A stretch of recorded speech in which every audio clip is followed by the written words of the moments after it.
Are you ready to get prepared but don't want to break the bank to do it? Well, I got some tips and some ideas that can help you get prepared for a disaster without spending thousands and thousands of dollars and save you some money in the process. So stay tuned and we'll go through them. Hey everybody, welcome to Cascadia Dispatch. Today I'm Casey, and today we're going to talk about how to start getting prepared on a budget. You may see lots and lots of videos and ads and things for all the crazy gear and all of the things that are new and shiny and wonderful and cost thousands of dollars, and think to yourself, how am I going to get prepared for myself and my family and my community without having some just extreme budget to do it? Well, there are lots of ways to get started, and you can grow from there. You don't have to have the newest and the latest and the greatest to be safe and secure for your family. So today I'm going to go through a few tips, ways to kind of get started on a budget without breaking the bank to do it. And then obviously, you can spend as much money as you want to, but these are some ways to get started without spending thousands and thousands of dollars to do it.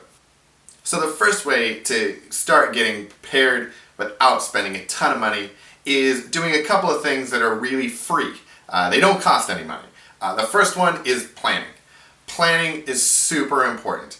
If you don't have a plan, you don't know what you need. So the first thing you can do is start planning. What are your emergency plans? What are your communication plans? What is your bug in plan? What's your bug out plan? What do you do for your kids when they're at school? By putting all these plans together, what are you preparing for? Who are you preparing for? We have videos on some of those. There's going to be more videos coming. By kind of going through those steps and figuring out actually what you want to do and what your plan is, you can plan and plan and plan for free. And the better your plans are, the more you're going to know about actually what you need to buy, what you're going to need to spend money on, or what you're going to need to acquire. Versus if you're just running around feeling like you got to buy a bunch of stuff. When I started out, I felt like I just had to buy a bunch of stuff. So I kind of ran out and we kind of went to Cabela's and bought a bunch of stuff just because that's what I thought we needed. And then over time I was able to learn more and plan more, and we were able to refine down our supplies and our gear and what we do and how we do it, which I didn't do up front. So the first thing you can do is plan. The second thing, which kind of comes off of planning a little bit, is learning. Skills and learning, especially with YouTube and the internet and things, you can learn so many things about being prepared online or at a library that are free. And skills and learning are going to be invaluable in any sort of disaster. It's great to have some gear that will, make a tent for you, but if you know how to make a tent out of the supplies that you have, by learning the skills of shelter making or fire starting or any of those sorts of things, you're going to be way better off than if you're relying on your gear, especially if you've never used your gear, which is a whole nother thing. But by learning all of these other skills, by learning about gardening, by learning about emergency planning, you're going to be way better off, and it doesn't cost you anything. It just costs your time. So you can do it at night, you can do it during the day, you can do it whenever you have free time. I have podcasts on my phone, I have websites and YouTube channels that I watch, and whenever I have time, I'm always on watching, listening, trying to learn more and more things that then I can either give to you guys or use for myself. So the second thing that you can do on a budget is learn. Okay, now we're going to start getting into some of the things you actually do probably have to buy or at least spend some money on. So the third thing is food. Food can be incredibly expensive. You're getting a freeze dryer or you're buying in tons and tons of freeze-dried food or prepared food or something like that. That's obviously a major investment. You can start very small. Go to the grocery store today and just buy a few cans of canned food. You can buy like a chili, something with some protein and some vegetables in it, like a beef soup or something like that, that's ready to eat.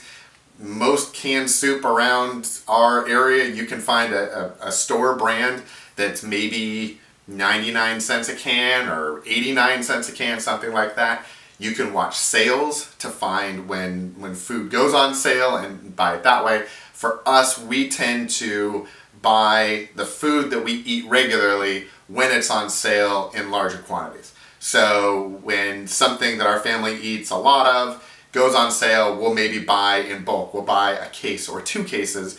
So we lock in the lower price, but then we rotate it through. So instead of having 1 meal's worth of macaroni and cheese maybe, we will have 3 months of macaroni and cheese, and we'll eat through it and we'll replenish it. And that's that's going to be another video on kind of the idea of a prepper pantry, which is really just rotating your food and buying in bulk is really the strategy there. And that's what we do with a lot of it. But if you're just starting out and you're looking to start a 72-hour kit or a 2-week kit, every time you go to the grocery store, just buy an extra can of food. Buy an extra can of chili, buy an extra can of soup, and just start putting it away. Get a flavor that you like, because you don't want to eat food in an emergency that you really don't like if you don't have to.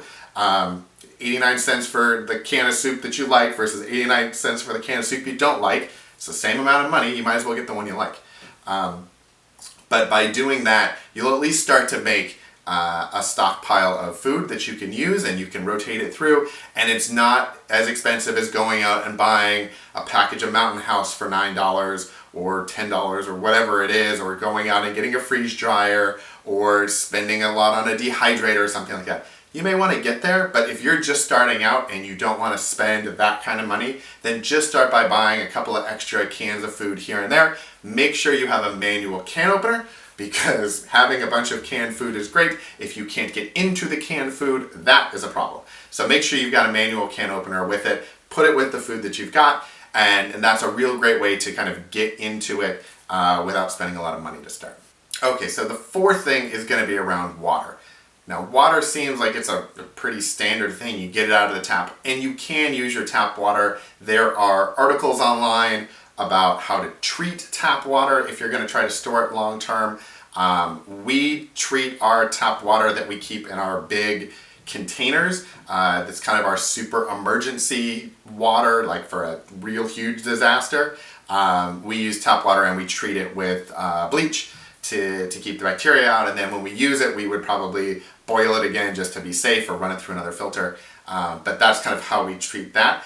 However, our drinking water and kind of what we would use in a smaller emergency or a 1 to 2 week sort of a thing, we just use either the gallon jugs that you can get at the grocery store. You can get a 5-gallon jug. 5-gallon jugs are usually less per gallon than a single jug, but you can go get a single gallon of water for 99 cents, 89 cents. Just get the store brand. Drinking water is drinking water for the most part, and store it away.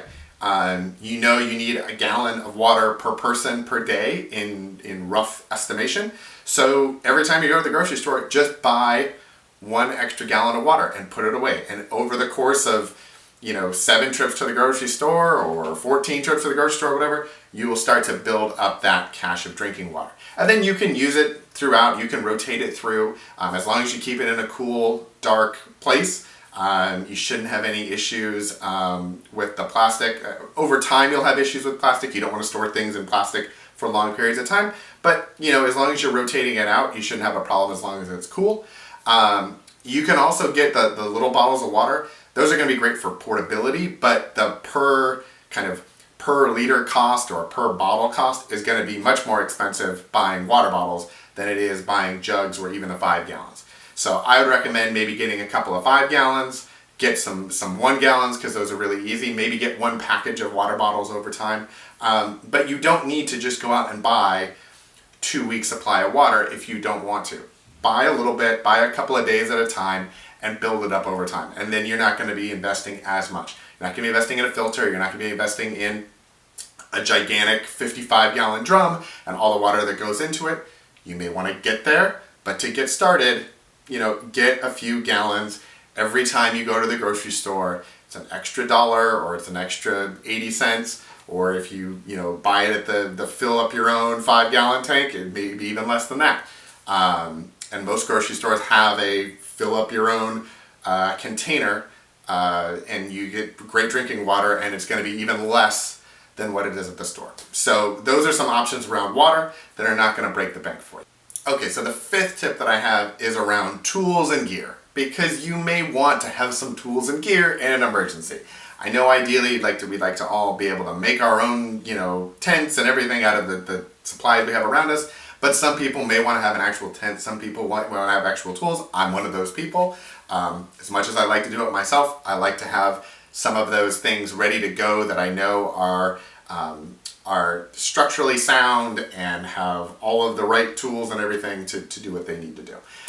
So if you want to do some of that sort of stuff, there are some ways to do it without spending a ton of money. You don't have to go buy retail off the shelf brand new. Thrift stores are a great place. Tools are tools are tools, especially hand tools. So go to a thrift store, garage sales, estate sales. All of those places are great opportunities to pick up tools, camping gear, a lot of the preparedness gear that we talk about that get featured on channels. It's not preparedness gear. It's not survival gear. For the most part, it's like camping gear. It's, do you have a tent? Do you have a camping stove? There isn't a survival stove. It's likely a camping stove. People say it's a survival stove to make it seem more dramatic, but it's just a camping stove. And a lot of people, especially at the end of summer, when people are kind of done camping and they want to start putting stuff away and they maybe don't want to put it in their garage and store it for another season, they're going to put it on Craigslist. They're going to put it on a garage sale. They're going to try to sell it out of the garage. It's a great opportunity to pick up good quality gear that you may not use it 300 days a year, so it doesn't necessarily need to be brand new. It doesn't maybe need to have a warranty. It just needs to be functional. So go out, take a look. Tents, sleeping bags, sleeping pads, lights, flashlights, battery, all of that sort of stuff you can pick up at thrift stores and garage sales and estate sales for way less money. You can even usually negotiate if you're bringing cash, especially if it's like a garage sale or it's an estate sale. There's usually some negotiation room. You could bundle up a whole package and say, hey, I want the tent, the sleeping bags and everything else, and give it to me for a discount. And likely you will get that. So that's a great way to get either a little bit of gear or a bunch of gear for way less than if you went to Cabela's or Sportsman's Warehouse or Fred Meyer or wherever and tried to get it all at retail all at one time. All right, everybody, so that's 5 tips on how to get started preparing or prepping on a budget without spending thousands of dollars. Get you up and going so that you feel a little bit more prepared, so that you feel like you're ready for a disaster if it were to happen, that you might fare better than the rest of the folks either in your neighborhood or around you who don't have anything, and without spending thousands of dollars. It doesn't cost tons of money to be prepared. It costs some time to learn some things, and it may take some extra time to try to find good deals on things. But again, if you don't plan, if you don't know what you want, then you're not going to be able to really figure out what it is that you should be looking for, to find it at a good price, to invest in it at the right time. So I thoroughly encourage you to spend all of the time you can learning and planning so that when you do decide that you need to invest actual money into something, you have an idea of what it should be and you know the value that's there and you know when you're getting a good deal on it. But that's going to do it for this week. Thanks again for watching. Please do like, subscribe, share, hit the notification bell on this video. Doing so helps us, helps grow the channel. We're continuing to add new subscribers and we're very grateful for that. But we'd love to have more. So please share it with other people. And if you have a tip for preparing on a budget, something that you found that works really well, please leave it in the comments, share it with the rest of the group so that everybody can learn, and we will see you next week. Thanks a lot and have a wonderful 4th of July holiday.